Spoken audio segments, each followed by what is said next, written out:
Hi everybody, we're going to delve into some of the more advanced skills with double kettlebells, the jerk, and the double snatch.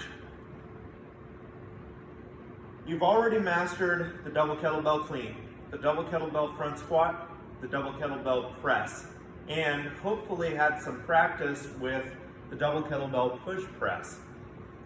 Or the one-arm version of any of these if you only have access to a single bell. The jerk is the next logical progression to overhead lifting from the press and the push press. Typically, you can press a pair of bells. The next pair of bells up might not be pressable for you, but you can push press them.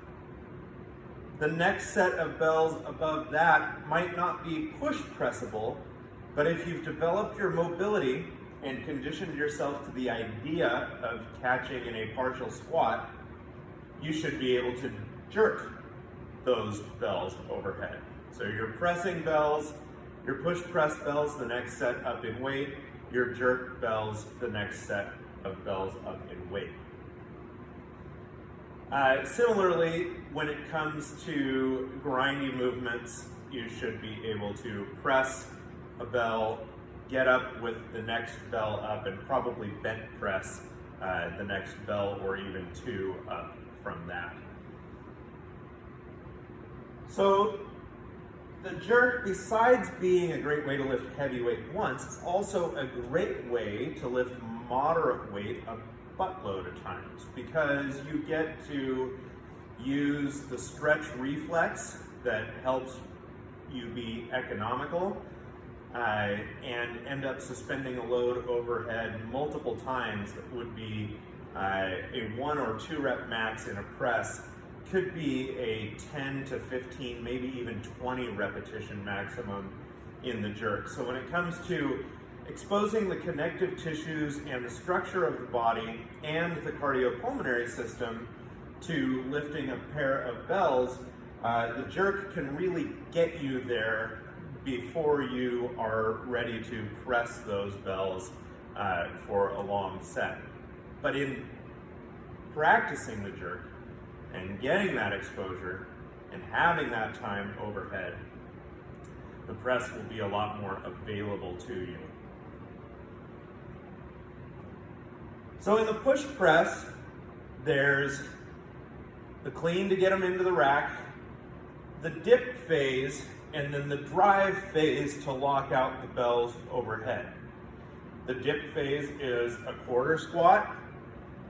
The drive phase comes explosively after that and launches the bells at least the first third to half, maybe even 2/3 of the way up overhead, leaving the lockout the only portion of the press left to be done using the muscles of the arms.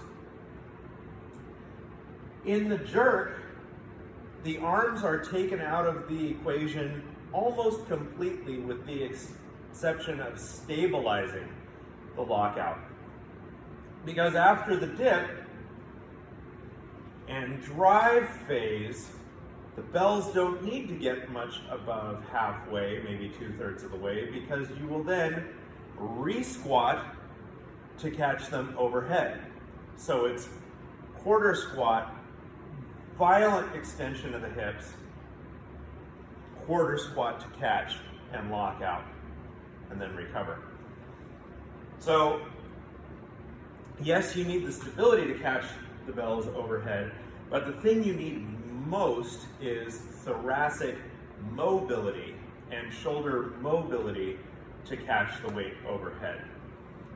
If you've trained your mobility appropriately and have a decent amount of overhead strength from either pressing, bent pressing, or performing get-ups, the jerk should be quite accessible to you. But it's really that mobility that hangs people up, especially on the double kettlebell version of the jerk. On a single kettlebell version of the jerk, you can dip and drive And as you squat back under, lean off to the side a little bit to catch overhead with some room in the shoulder girdle. In the double, you can't do that. You have to be able to reach both bells straight overhead and maintain during that second dip phase a neutral spine and not go into hyperextension. The way you do that is you get your thoracic spine mobile so that your lumbar spine doesn't have to become hypermobile. So that's the overview of the jerk. In the next video, we'll look at the first of our progressions, the overhead quarter squat.